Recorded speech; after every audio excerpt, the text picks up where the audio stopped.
Adesha, I propose to lay on the table of the House the statement on first quarter review of the trends and receipts and expenditure for the financial year 2016-17 as required under Section 11, subsection 1 of the Andhra Pradesh Fiscal Responsibility and Budget Management Act 2005 during the current session of the Legislative Assembly. Here is an announcement. House is aware of suspension of Srimati R.K. Roja, MLA, from the service of the House for a period of 1 year for the incident occurred on the floor of the House on the 18th December 2015.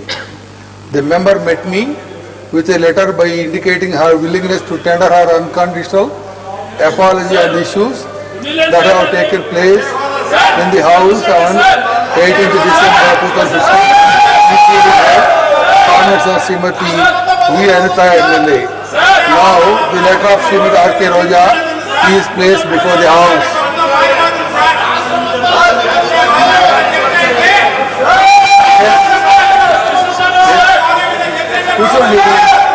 ఇప్పుడు మీరు ప్రస్తావించినటువంటి special status పైన, drought పైన, మిగతా అంశాల పైన discuss చేయడానికి అన్ని ప్రజలు మీరు చెప్పిన ప్రజలకు సంబంధించిన ఏమైనా ఇచ్చారా? మీరు లేదు కదా, అన్ని ఆ ప్రజలకు సంబంధించి ఇచ్చారు. The government is also ready to discuss. దాన్ని కూర్చోండి. నేను మిమ్మల్ని మాట్లాడమంటున్నా. ప్లీజ్ ఎజెండా ఫాలో కండి, పద్ధతి ఫాలో కండి. You will get your opportunity. Please దయచేసి కూర్చోండి. సూర్యారావు గారు. సార్ స్పీకర్ సార్, ధన్యవాదాలు స్పీకర్ సార్. చూడండి, గత 3 రోజుల నుంచి ఈ శాసనసభ సమావేశాల్లో ఏ రకమైనటువంటి పాత్రను వైఎస్ఆర్ కాంగ్రెస్ పార్టీ ఒక అప్రజాస్వామికంగా ఈ హౌస్ ని స్టాల్ చేస్తూ స్పీకర్ గారు నోటమ్మటే ఏమిటండి మార్షల్స్ ఏంటి అని సభ్యులు ప్రశ్నిస్తూ ఉంటుంటే, నా సభ్యులు ప్రాణాలను కాపాడడం కోసం ఈ వైఎస్ఆర్ కాంగ్రెస్ పార్టీ చేస్తున్నటువంటి దురాఘాతాలని, ఈ దౌర్జన్యాన్ని ప్రజలు ఈ రాష్ట్ర శాసనసభ ద్వారా చూస్తున్నటువంటి ఈ నేపథ్యంలో సభను ఈ విధంగా జరిపించుకోవాల్సినటువంటి ఆవశ్యకత ఏర్పడిందని ఒక పరిపూర్ణమైనటువంటి ప్రజాస్వామ్య వేదిక మీద కూర్చుని మీ నోటంట వచ్చినటువంటి మాటలు ఇవాళ ఆంధ్రప్రదేశ్ ప్రజలందరూ విన్నారు అధ్యక్ష. ఇది ఒక దుర్మార్గమైనటువంటి అధ్యక్ష. ప్రతిపక్ష నాయకుడు అతని యొక్క హావభావాలు కానీ, తన యొక్క ప్రవర్తన కానీ, తను ఇస్తున్నటువంటి డైరెక్షన్ కానీ, ఈ గౌరవ ప్రతిపక్ష సభ్యులకు వారు ఇస్తున్నటువంటి తీరు, ఇది ఏమాత్రం కూడా సమంజసంగా లేదు అధ్యక్ష. ఇది చాలా దుర్మార్గమైనటువంటి చర్య, అప్రజాస్వామికమైనటువంటి చర్య. వీళ్ళని చాలా సభ్యులు, ముఖ్యంగా మన హౌస్ లో ఉన్నటువంటి ప్రధానమైనటువంటి మిత్రపక్షమైనటువంటి బీజేపీ పార్టీ వారు కూడా వీళ్ళని సస్పెండ్ చేయమని కోరారు అధ్యక్ష.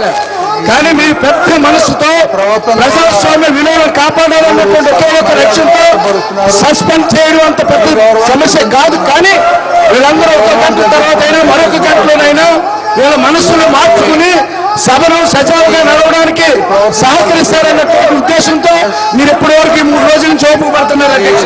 అధ్యక్ష, గతంలో ఇవాళ ఈ ప్రతిపక్ష సభ్యుల నుంచి 20 మంది శాసనసభ్యులు బయటకు వచ్చి ఏదైతే ప్రతిపక్ష నాయకుడిగా ఉన్నటువంటి జగన్మోహన్ రెడ్డి యొక్క నియంతృత్వాన్ని, జగన్మోహన్ రెడ్డి యొక్క ఈ రాజకీయ పోకడలను గమనించినటువంటి వాళ్ళు ఈ రాష్ట్రానికి భవిష్యత్తు కావాలి, ఈ రాష్ట్ర ప్రయోజనాలను కాపాడాలి. ఆ కాపాడాలంటే ఒక తెలుగుదేశం ప్రభుత్వం, చంద్రబాబు నాయుడు యొక్క నాయకత్వమే కావాలని 20 మంది శాసనసభ్యులు వైఎస్ఆర్ కాంగ్రెస్ పార్టీ నుంచి మా తెలుగుదేశం పార్టీలో వచ్చినటువంటి తరుణంలో కూడా ఈ జగన్మోహన్ రెడ్డి గారు లేకపోతే ఈ వైఎస్ఆర్ కాంగ్రెస్ పార్టీ వాళ్ళు ఎప్పటికీ కూడా వాళ్ళని ఏమాత్రం కూడా మార్పు రాలేదు. వాళ్ళు ఏమాత్రం కూడా కనీసం ఆలోచన ఎందుకు మనకి రకమైనటువంటి 20 మంది శాసనసభ్యులు వెళ్ళిపోయారన్నటువంటి కనీస ఒక అవగాహన కానీ, ఒక ఆలోచన కానీ రాకుండా ఇంకా ఈ విధమైనటువంటి నియంత్రణతో ధోరణితో ఈ సభను అధ్యక్షురాలు కోరిక జగన్మోహన్ రెడ్డి గారికి ఈ రాష్ట్రాన్ని సర్వనాశనం చేయాలి. ఈ రాష్ట్రంలో ఏ ఒక్క అభివృద్ధి కార్యక్రమం జరగదు. చేయకూడదు. ఈ రాష్ట్రంలో ఏ పేదవాడికి సంక్షేమాన్ని అందించకూడదు. ఇదే ఒక ఈ రాష్ట్రాన్ని సర్వనాశనం చేయాలన్నటువంటి ఒకే ఒక ఉద్దేశంతో ఈనాడు ఈ సభకి ఇన్ని రకాలైనటువంటి ఆటంకాలు కల్పిస్తున్నారు అధ్యక్ష. ఏదో ఒక రోజు లేకపోతే ఒక గంట లేదా ఒక పూట ఏదైనా నిరసన చేసుకునే హక్కు ఉంది, కానీ ప్రతి రోజు ఇదే పనిగా అధ్యక్ష ఇది ఎంత అప్రజాస్వామికం అధ్యక్ష. అసలు వీళ్ళు మానవ విలువలు ఉన్నాయి అధ్యక్ష, మానవత్వం అనేది ఉంది అధ్యక్ష. ప్రజాస్వామ్యంలో ఓట్లేసి అత్యధిక ఓట్లు వచ్చినటువంటి గెలిపించినటువంటి శాసనసభ్యుల యొక్క కూలి ఇదేనా అధ్యక్ష ఈ ప్రతిపక్ష సభ్యులు? ఇది కనీసం మానవ మర్యాదలు కానీ సంఘంలో గౌరవంగా జీవించాలని జీవితానికి కానీ ఏ మాత్రం కూడా భావం చేయనటువంటి భయానకమైనటువంటి రామకృష్ణ గారు చాలా దురదృష్టకరమైనటువంటి సంఘటన. బహుశా దాదాపు నేను 34 years నుంచి ఈ శాసనసభలో ఉంటున్నాను అధ్యక్ష. 34 years కానీ తర్వాత అంతకుముందు కానీ చూసినట్లయితే మన డాక్యుమెంట్స్ కానీ చూసినట్లయితే ఎప్పుడు కూడా ఏ సందర్భంలో కూడా మార్షల్స్ని పెట్టి సభ నడుపుకునేటువంటి పరిస్థితి రాలేదు అధ్యక్ష. స్పీకర్ని అటాక్ చేయడానికి ప్రయత్నాలు చేస్తున్నారు, అదేవిధంగా అటాక్ చేయడం కూడా జరిగింది ఆల్మోస్ట్. దానికి మార్షల్స్ పెట్టుకునేటువంటి పరిస్థితికి ఈ ప్రతిపక్ష నాయకుడు ఈ ప్రతిపక్ష పార్టీ తీసుకొచ్చిందంటే ఇది భారతదేశంలోనే ఆంధ్రప్రదేశ్ చరిత్రలో మొట్టమొదటిగా జరిగినటువంటి సంఘటన. ఈ సంఘటనకి ప్రతిపక్షం బాధ్యత వహించవలసినటువంటి అవసరం ఉంది అధ్యక్ష. అదేవిధంగా చూస్తే మీడియా దగ్గరికి వెళ్తే మీడియాలో దౌర్జన్యం, అదేవిధంగా ఇక్కడ ఉన్నటువంటి లోపల ఉన్నటువంటి టీవీలు పగలగొట్టేటువంటి పరిస్థితి ఇక్కడ మనం కళ్ళారా చూస్తున్నాం అధ్యక్ష. బెంచీల మీద ఎక్కి వీళ్ళ యొక్క ప్రదర్శన చేయడం, అదేవిధంగా స్పీకర్ గారి మీద ఈ యొక్క చీటీలు చింపుబడి వేయడం, స్పీకర్ గారిని పేపర్ బాల్స్ తోటి కొట్టేటువంటి పరిస్థితి చేయడం, అదేవిధంగా ఇక్కడ స్టాఫ్ కూర్చుంటే స్టాఫ్ బల్లలను కూడా ఇరిచేసేటువంటి ప్రయత్నాలు చేయడం, స్టాఫ్ బల్లలను కూడా బయటకు తీసుకురావడం, స్టాఫ్ మీద కూడా దౌర్జన్యం చేసేటువంటి పరిస్థితి చేయడం, ఇదంతా ఒక పథకం ప్రకారంగా కూడా అదేవిధంగా ప్రతిపక్ష నాయకుల యొక్క ప్రోత్సాహంతో జరుగుతున్నటువంటి ఈ సందర్భం అనేది కూడా మీకు ఈ సందర్భంగా మనం చేస్తున్నాం అధ్యక్ష. ఇటువంటి సంఘటన ఎక్కడా చూడలేదు. బయట ప్రెస్ చెప్పుకుందామంటే ఏదైతే అధికార పార్టీ సభ్యులకి వాళ్ళు కూడా కుట్టేటువంటి ప్రయత్నం, అదేవిధంగా మీడియాకు కూడా అడ్డుపడేటువంటి ప్రయత్నం చేస్తున్నారు. ఇది ఎక్కడా లేదు. స్పీకర్ గారిని అటాక్ చేయడం, మీడియాని అటాక్ చేయడం, కెమెరాలు పగలగొట్టడం, అదేవిధంగా అసెంబ్లీ స్టాఫ్ని మీద దౌర్జన్యం చేయడం, అదేవిధంగా అసెంబ్లీకి సంబంధించినటువంటి మైక్ ఎరగొట్టడం, అదేవిధంగా ఇక్కడ ఉన్నటువంటి బలలు ఎరగొట్టడం, ఇటువంటి కార్యక్రమాలన్నీ కూడా దౌర్జన్యకరమైనటువంటి కార్యక్రమాలు చేస్తున్నారు. ఇది చట్ట వ్యతిరేకం, మన రూల్స్కి వ్యతిరేకం, రాజ్యాంగ వ్యతిరేకం. ఇది ఏది ఏమైనప్పటికీ కూడా నేను అనుకున్నదే సాధించాలనేటువంటి దౌర్భాగ్య పరిస్థితి ఆ మైండ్ సెట్ ప్రతిపక్ష నాయకులకు మారడం లేదంటే ఇది చాలా దురదృష్టకరం అధ్యక్ష. ఇటువంటి సంఘటన, ఇటువంటి ప్రవర్తన దాదాపు ఈ శాసనసభ ఏర్పడిన దగ్గర నుంచి కూడా ఇప్పటి వరకు కూడా ఎవరు చూడలేదు అధ్యక్ష. దీనికి బాధ్యత వహించాలి ప్రతిపక్షం. అందుకని నేను మొదటి నుంచి మనవి చేస్తున్నాను అధ్యక్ష. బీఎస్సీలోనే వీళ్ళు 15 రోజులు కావాలన్నారు. 15 రోజులకి దీర్ఘ అధ్యక్ష 15 రోజులు శాసనసభ కావాలన్నారు తప్ప కనీసం 3 రోజులు కూడా సవ్యంగా 3 నిమిషాలు కూడా సవ్యంగా నడిచేటట్టు అవకాశం కూడా ఇవ్వలేదు. ఒక పబ్లిక్ ఇష్యూ మీద కూడా మాట్లాడటానికి ప్రయత్నాలు చేయలేదు. వీళ్ళకి కావాల్సింది ఈ శాసనసభ నడవకూడదు, ఈ శాసనసభలో ఏ కార్యక్రమం జరగకూడదు, మేము అనుకున్నదే జరగాలి. అదేవిధంగా మేమేదైతే ఇంటి దగ్గర అనుకుంటామో, అదేవిధంగా మనం లోటస్ పాండ్ దగ్గర అనుకుంటామో ఆ రూల్స్ ప్రకారంగా, ఆ దౌర్జన్య ప్రకారంగా నడవాలనుకుంటున్నారు. ఇటువంటి ప్రతిపక్షం ఈ ఆంధ్రప్రదేశ్లో ఈ శాసనసభ ఉండడం చాలా దురదృష్టకరమైనటువంటి పరిస్థితి అనేది కూడా ఈ సందర్భంగా మనవి చేస్తున్నాం తప్ప ప్రజలు గమనిస్తూ ఉన్నారు. మీరేం చేస్తున్నారో ప్రజలు గమనిస్తున్నారు. ఏనాడైనా శాసనసభలో బెంచీలు ఎక్కి నిలబడ్డారు. ఇక్కడ స్పీకర్ పోడియం దగ్గర స్పీకర్ మీద పేపర్ బాల్స్ తోటి స్పీకర్ మీద ఎప్పుడైనా అటాక్ చేశారా? అదేవిధంగా స్పీకర్ గారు మైక్ తీసివేయడం, స్పీకర్ గారి మీద అటాక్ చేసే పరిస్థితి వస్తే మార్షల్స్ని పెట్టుకుని ఈ కాస్తనా నడిపించేటువంటి పరిస్థితి వచ్చిందంటే దీనికి ప్రధానంగా జగన్మోహన్ రెడ్డి గారు బాధ్యత వహించాలి. ప్రజలు కూడా చూస్తూ ఉన్నారు. మీరు చేసేటువంటి ఈ యొక్క దౌర్జన్యం అనేది కూడా ఈ సందర్భంగా మనవి చేస్తున్నారు అధ్యక్ష. అంచేత వీళ్ళకి మనం చూసినట్లయితే నిన్న కండోలెన్స్ మోషన్ మూవ్ చేశారు. ఎవరైతే మాజీ సభ్యులు చనిపోయారో కండోలెన్స్ మూవ్ చేస్తే సాధారణంగా ఎప్పుడైనప్పుడు కూడా కండోలెన్స్ మూవ్ చేసినప్పుడు సైలెంట్ పాటించాలి. కండోలెన్స్ మూవ్ చేసినప్పుడు కూడా సైలెన్స్ పాటించకుండా బెంచీల మీద నిలబడేటువంటి సంస్కృతి ఈ ప్రతిపక్షం తప్ప ఇంకొక ఏ పక్షానికి ఉండదు అధ్యక్ష. అటువంటి సంస్కృతి కలిగినటువంటిది ఇదంతా కూడా అధ్యక్ష. అంచేత నేను మూవ్ చేస్తున్నాను అధ్యక్ష. ఇటువంటి ఇన్సిడెంట్ జరిగాయి. మిమ్మల్ని కొట్టడానికి ప్రయత్నం చేస్తున్నారు, స్టాఫ్ను కొట్టడానికి ప్రయత్నం చేస్తున్నారు, బల్లలు ఎరగొట్టడానికి ప్రయత్నం చేస్తున్నారు, కెమెరాలు ఎరగొట్టడానికి ప్రయత్నం చేస్తున్నారు, అదేవిధంగా ఫోన్లు ఎరగొట్టడానికి ప్రయత్నాలు చేస్తున్నారు. ఇటువంటి వాళ్ళ మీద చర్యలు తీసుకోవాల్సినటువంటి అవసరం ఉంది. అంచేత నేను మూవ్ చేస్తున్నాను అధ్యక్ష. మన రూల్స్ ప్రకారంగా మనకు ఉండేటువంటి ఆ సాంప్రదాయాల ప్రకారంగా ఏదైతే ప్రివిలేజ్ కమిటీ ఉందో మనకి ఈ 3 రోజులు జరిగినటువంటి సంఘటనలు ఉన్నాయి అధ్యక్ష. ఈ సంఘటనలన్నీ వీడియోలో చిత్రీకరిస్తున్నారు, పేపర్లో రాస్తున్నారు. ఈనాడు మీడియా చూసినా, వీడియోలు చూసినా, లేకపోతే మనకు ఉండేటువంటి లైవ్ టెలికాస్ట్ చూసినప్పుడు కూడా చాలా స్పష్టంగా వీళ్ళు చేసేటువంటి దౌర్జన్యం కనపడుతుంది. ఈ దౌర్జన్యాలన్నిటి కూడా వీళ్ళు చేసినటువంటి సంఘటనలన్నిటి కూడా మనం ప్రివిలేజ్ కమిటీకి మూవ్ చేయవలసినటువంటి అవసరం ఉంది. అంచేత ఈ హౌస్కి నేను ఒక తీర్మానం పెడుతున్నా అధ్యక్ష. హౌస్ ముందు తమరు ప్రివిలేజ్ కమిటీకి మూవ్ చేయాలి.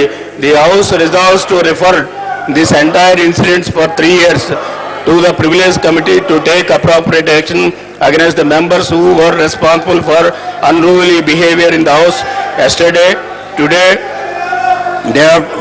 first day, second day, third day, 3 days Adhyaksha, while condemning the attack on the chair and also police and assembly. అంచేత అధ్యక్ష ఈ తీర్మానాన్ని ప్రివిలేజ్ కమిటీకి మూవ్ చేసి ఇవన్నీ కూడా ఎగ్జామిన్ చేసి ఈ వీడియో క్లిప్పింగ్స్ అన్ని ఎగ్జామిన్ చేసి మన అసెంబ్లీకి రిపోర్ట్ ఇచ్చి వాళ్ళని యాక్షన్ రికమెండ్ చేయమని కూడా కోరవలసిందిగా ఈ శాసనసభ తీర్మానం చేస్తుంది అధ్యక్ష.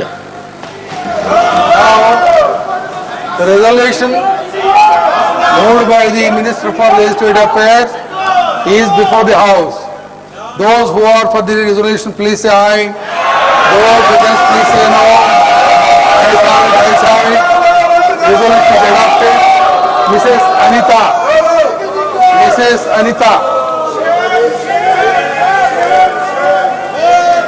అధ్యక్ష ధన్యవాదాలు అధ్యక్ష.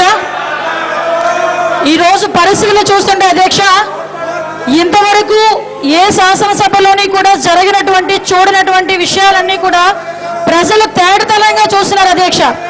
3 రోజుల అసెంబ్లీ కాలంలో 3 నిమిషాలు కూడా ప్రజా సంక్షేమం గురించి కానీ ప్రజా అభివృద్ధి గురించి కానీ మాట్లాడడానికి వీలు కల్పించకుండా ఉన్న ప్రతిపక్ష సభ్యులు వాళ్ళ నాయకత్వంలో నడుస్తున్న ప్రతిపక్ష నాయకత్వంలో నడుస్తున్న ప్రతిపక్ష సభ్యుల అధ్యక్ష ఈరోజు ప్రవర్తించిన తీరు చూస్తుంటే నిజంగా సిగ్గు అనిపిస్తుంది అధ్యక్ష. ఎంత దిగజారుడు రాజకీయం అంటే ఇది. మహిళా ఎమ్మెల్యేలని కూడా అడ్డం పెట్టుకుని మహిళా మార్షల్స్ కూడా భయప్రాంతులు చేసే విధంగా వీళ్ళు ప్రవర్తిస్తున్న తీరు చూస్తుంటే అధ్యక్ష నిజంగా ఈ రోజు మహిళా లోకం ఎటువైపు వెళ్ళిపోతుందన్న విషయం అర్థమవుతుంది అధ్యక్ష. అంటే మహిళలను అడ్డు పెట్టుకుని రాజకీయం చేసేదంతా నీచ పరిస్థితుల్లో ఈ రోజు రాజకీయాలు దిగజారయ్యా. అటువంటి పరిస్థితిని ఈ రోజు ప్రతిపక్ష నాయకులు కల్పించారా? ఇలాంటి పరిస్థితుల్లో ప్రజలకు ఎటువంటి సందేశం మనం పంపిస్తున్నాం?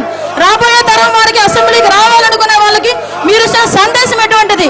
ఈ అసెంబ్లీ చరిత్రలో 50 ఏళ్ల చరిత్రలో ఏ రోజు కూడా మార్షల్స్ పెట్టుకుని సభ నడిపించుకోవాల్సిన దౌర్భాగ్య పరిస్థితి రాలేదు అధ్యక్ష. అసలు వీళ్ళకి ఏ విషయం మీద కూడా క్లారిటీ లేదు. వీళ్ళకి 3 రోజులు కాదు 30 రోజులు ఇచ్చినా వీళ్ళ పరిస్థితి ఇంతే. ఎందుకనంటే వీళ్ళు ప్రజల్ని వీళ్ళంతా నమ్మకంతో వాళ్ళ అభివృద్ధి గురించి వాళ్ళ సంక్షేమం గురించి పాటుపడతారని అసెంబ్లీకి పంపిస్తారు అధ్యక్ష. ఈ రోజు వాళ్ళ నాయకుడి తాలూకా నైజాన్ని ప్రవృత్తిని వీళ్ళు ప్రవృత్తిగా మార్చుకొని ఆ గూండాయిజాన్ని రౌడీయిజాన్ని ఫ్యాక్షనిజాన్ని తీసుకొచ్చి అసెంబ్లీలో కూర్చుంటే చూస్తూ ఊరుకోవడానికి అధికార పక్షం ప్రజల పక్షం అధ్యక్ష. ఈ రోజు అధికార పక్షం ఎట్టి పరిస్థితుల్లోని కూడా దీన్ని టోలరేట్ చేసే ప్రసక్తి లేదు. మాకు ప్రజలు ముఖ్యం. మేము జవాబుదారీతనంతో ఉన్నాం. ఈ రోజు నారా చంద్రబాబు నాయుడు గారు ఎంత జవాబుదారీతనంతో ఉన్నారంటే ప్రతి ఒక్క విషయంలోనే ఈవెన్ కరువు విషయంలో అనంతపురం జిల్లాకి వెళ్ళి 4 రోజులు పర్యటించారు అధ్యక్ష. వీళ్ళు ఏదో మాట్లాడుతున్నారు ప్రత్యేక హోదా గురించి. నిజంగా ప్రత్యేక హోదా గురించి వీళ్ళకి చిత్తశుద్ధి ఉంటే స్టేట్మెంట్ ఇచ్చిన తర్వాత చర్చ జరపడానికి ఎందుకు ముందుకు రావట్లేదు అధ్యక్ష? అంటే వీళ్ళ దగ్గర పాయింట్లు లేవా? వీళ్ళ దగ్గర సబ్జెక్ట్ లేదా? వీళ్ళ దగ్గర మాట్లాడే దమ్ము లేదా వీళ్ళకి? ఈ రోజు ప్రతిపక్షం గురించి ప్రత్యేక హోదా గురించి ఆ ముసుగు వేసుకొని ఈ రోజు సుమారుగా 3 రోజుల పాటు సభా కాలాన్ని మంచి వేదికని మార్చుకొని వీళ్ళు చేస్తున్న బిహేవియర్ ని ఖండిస్తున్నాం అధ్యక్ష. అర్జెంట్ గా ఈ ప్రొడక్షన్ కమిటీకి ఏదైతే రిఫర్ చేసామో వాళ్ళని కూడా సస్పెండ్ చేసి మీరు ఏదైతే చర్యలు తీసుకున్నారో చర్యలు తీసుకొని సభను సజావుగా అధ్యక్ష, తమరికి మొన్న కూడా చెప్పాము అధ్యక్ష, తప్ప వాళ్ళని సస్పెండ్ చేయాలని చెప్పి నిన్నేమో ఇద్దరు పైన బెంచెస్ పైన ఎక్కారు అధ్యక్ష. అప్పుడు సస్పెండ్ చేయడం వల్లనే ఇవాళ 80 బెంచెస్ పైకి ఎక్కారు అధ్యక్ష. ఇక్కడ మహిళా సభ్యురాళ్ళు ఉన్నారు, మహిళా సభ్యురాళ్ళు కూడా వాళ్ళు మహిళా మార్షల్స్ మీద కూడా వాళ్ళని ఇబ్బంది పెట్టి ప్రవర్తన చేయడం అనేది చాలా బాధాకరమైన విషయం అధ్యక్ష. అట్లాగే ఇక్కడ స్టెనోగ్రాఫర్స్ ఉన్నారు అధ్యక్ష, మహిళా స్టెనోగ్రాఫర్స్ అధికారులు ఉన్నారు. వాళ్ళు కూడా వాళ్ళ సీట్లలో కూర్చునే చాలా ఇబ్బంది పడటం చూసి నేను బయటికి పంపించే ప్రయత్నం కూడా చేయడం జరిగింది అధ్యక్ష. ఇది చాలా దారుణం అధ్యక్ష. కానీ అందరూ బాధపడుతున్న జగన్మోహన్ రెడ్డి గారు మాత్రము, గౌరవ ప్రతిపక్ష నేత మాత్రము చిరునవ్వుతో చూస్తున్నారు అధ్యక్ష. ఇంతకంటే ఘోరం ఏమీ లేదు అధ్యక్ష. మొత్తం ప్రపంచం మొత్తం చూస్తుంది అధ్యక్ష ఇటువంటి తీరు. ఈ తీరు చాలా దారుణమైన తీరు అధ్యక్ష. మీరు తప్పనిసరిగా కఠిన చర్య తీసుకోకపోతే అధ్యక్ష, మన ఆంధ్ర రాష్ట్ర ప్రజలు ఎవరు కూడా మనల్ని కూడా క్షమించారు అధ్యక్ష. ఇది మాత్రం దయచేసి తమరు తీవ్రమైన చర్య తీసుకోవాల్సిందిగా నేను కోరుతున్నాను అధ్యక్ష. ధూళిపాల నరేంద్ర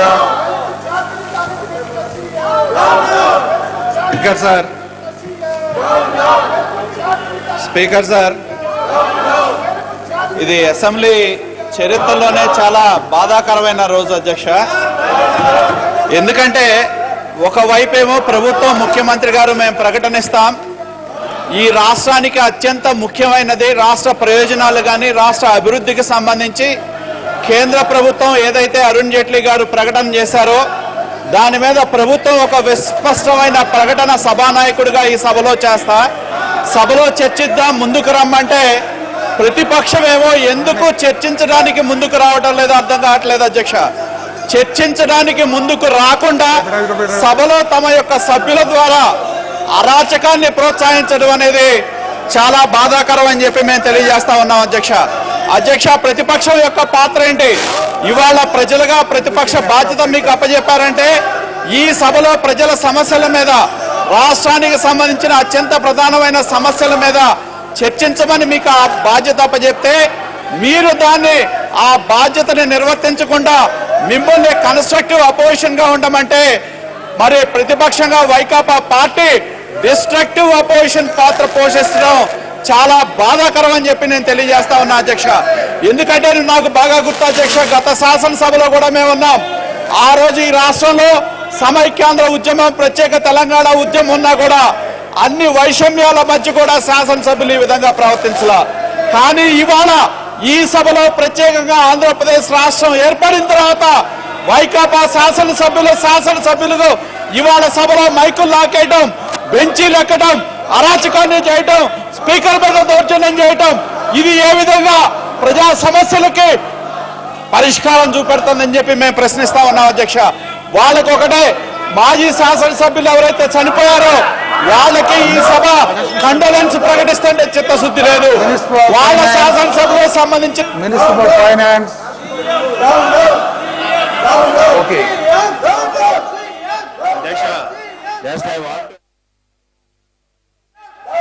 ప్రజాస్వామ్యంలో శాసనసభ అంటే ఒక పవిత్రమైనటువంటి దేవాలయం, ప్రజల యొక్క సమస్యలు డిస్కస్ చేసేది. కానీ ఈ పవిత్రమైనటువంటి దేవాలయంలో చెప్పులతో సహా బెంచులెక్కి నిలబడడం అనేటువంటిది చాలా అసభ్యకరమైనటువంటి విషయం అధ్యక్ష.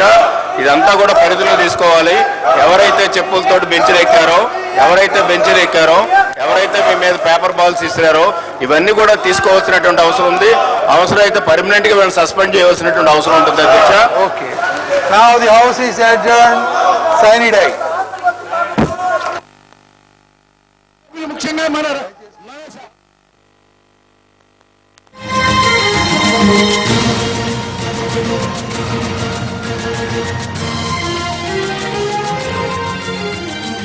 కాపాడాలన్నటువంటి ఒకే ఒక లక్ష్యంతో సస్పెండ్ చేయడం అంత పెద్ద సమస్య కాదు. కానీ వీళ్ళందరూ ఒక గంట తర్వాత అయినా మరొక గంటలోనైనా వీళ్ళ మనస్సును మార్చుకుని సభను సజావుగా నడవడానికి సహకరిస్తారన్నటువంటి ఉద్దేశంతో వైసీపీ సభ్యులు అదే తీరు కొనసాగించడంతో సభా వ్యవహారాల శాఖ మంత్రి 34 ఏళ్ల తన శాసనసభ అనుభవంలో ఇటువంటి పరిస్థితి ఎప్పుడూ చూడలేదు. ఇటువంటి ప్రతిపక్షం ఉండడం ఆంధ్రప్రదేశ్ చేసుకున్న దురదృష్టం అని చెప్పి వ్యాఖ్యానించారు. స్పీకర్ మీద పేపర్లు చింపివేయడం, పేపర్ బాల్స్ తో ఆయన కొట్టే ప్రయత్నం చేయడం, మహిళా సెక్రటరీల మీద కూడా దాడి చేసే పరిస్థితిని తీవ్రంగా ఖండించాల్సిన అవసరం ఉంది.